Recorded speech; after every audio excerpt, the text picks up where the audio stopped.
Des écharpes en cachemire ou des plaids bien chauds, même en plein cœur de l'été, ses clients se laisseraient bien tenter. 366. Donc évidemment, on ne s'achète pas ça tous les jours, mais c'est tellement joli, tellement souple, tellement doux. Voilà, ça donne des envies. J'adore.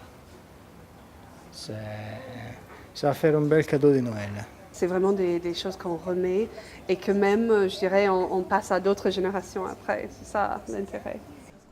Des produits de luxe fabriqués dans cette manufacture du Vaucluse, restés dans la même famille depuis 8 générations.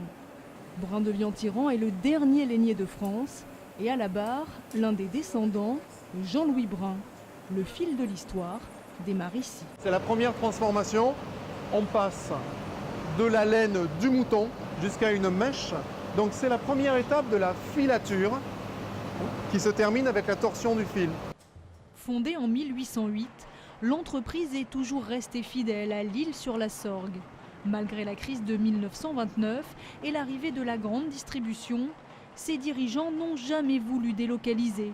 Alors, pour s'en sortir, ils ont dû sans cesse innover. Mon grand-père a été le premier en Europe continentale à réaliser des couvertures et des plaids en mohair.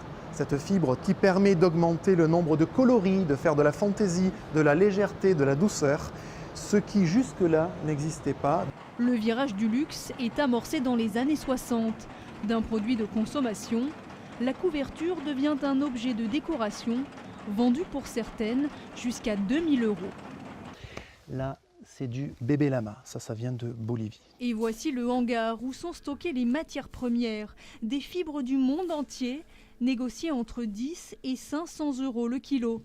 La dernière folie du patron, c'est cette laine, plus fine que le cachemire. Vous avez ici une merveille qui est une laine, un poil de bébé chameau de Mongolie, qui vient d'une quarantaine de familles en Mongolie, qui est une petite communauté dans le désert de Gobi. 45 salariés, 15 métiers différents, dont certains très anciens, comme celui d'épinceteuse. Là, j'enlève les impuretés de la pièce. Tout ce qui est fil noir. Pour une fois qu'on fait quelque chose de français, en plus de la qualité. Donc, c'est super. Avec plus de 2000 points de vente dans le monde et 10 millions de chiffres d'affaires, l'entreprise reste plutôt connue des professionnels de l'hôtellerie. Elle veut aujourd'hui attirer le grand public avec ce musée ouvert début juillet. 210 ans après sa création, la manufacture continue de tisser sa toile.